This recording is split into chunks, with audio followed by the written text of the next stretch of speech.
Beaucoup d'argent qui est impliqué là-dedans. Puis moi, on ne désespère pas. Au lieu d'être pessimiste, moi, je demeure optimiste. La réalité serait peut-être, et je vous pose la question, peut-être d'estimer les risques avant de s'engager sur une facture récurrente. On verra, dans le temps comme dans le temps. Dernier élément. Concernant le redessinage, si on veut, des districts. J'ai entendu une chose qui me surprend énormément. Parce que la procédure par le DGE ne présuppose pas qu'on doive fonder des décisions sur la base de pétitions. On nous a habitués ici aux pétitions sous le manteau. Or, la notion de pétition, dans ce cas-là, intervient après le vote. Et après une discussion avec les citoyens qui ont émis une dissension. Exact. OK? Donc, de faire référence à une pétition comme étant un élément de décision est contraire à la procédure du DGE.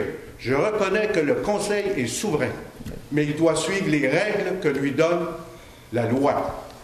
Et je demanderai à l'ensemble de regarder de nouveau la façon dont on doit faire les choses avant de colliger ce vote, OK? Et d'en tenir compte. Je ne suis ni pour ni contre la décision. Je veux simplement qu'on respecte la procédure qui est mise bien en évidence dans un cas de dissension. Dans un premier temps, le processus qui devait être fait a été fait correctement. En soir, sur... Il n'y a pas eu d'avis public. Un instant. À soir, sur le projet de règlement qui a été déposé, moi je m'attendais à ce que ce projet de règlement-là soit accepté et le processus aurait été établi, l'information pour le processus aurait été établie.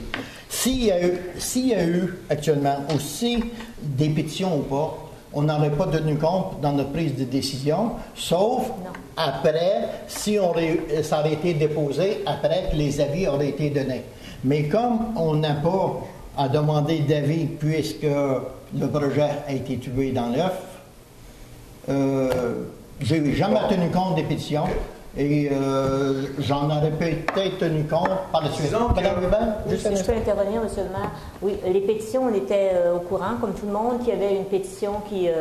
mais moi, on s'était informé et s'il y avait eu dépôt d'une pétition ce soir, en fonction de ce projet de règlement-là, il n'aurait pas été accepté. Non. Parce que nous connaissons le processus. Et donc, Madame, si le projet de règlement... Ce n'est pas ce que j'invoque. Ce que j'invoque, c'est qu'il y a un conseiller qui dit que sur la base des noms qu'il a vus sur une pétition qui a été sous le manteau, il est libre. Okay?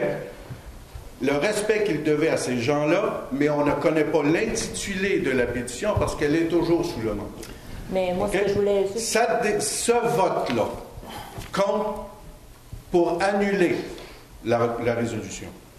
Et la référence qu'il a, c'est sur un document qui n'est pas admissible dans le processus. La pétition, le seul moment où une pétition doit être posée, c'est que si des citoyens, après le vote du Conseil, ne sont toujours pas d'accord, ils font une pétition et ils l'adressent à la conférence régionale des élus, qui, elle, va statuer en dernière ligne. Monsieur Fréchette, c'est ça qui est le règlement. C'est la direction générale. Monsieur Réel a pris une décision à partir de certaines informations qu'il a reçues. Je vais valider les choses avec le directeur régional. Oui, c'est correct. Puis, c'était une décision qui a été prise par le Conseil. Vous l'avez bien dit, le Conseil est souverain. Allez-y, monsieur.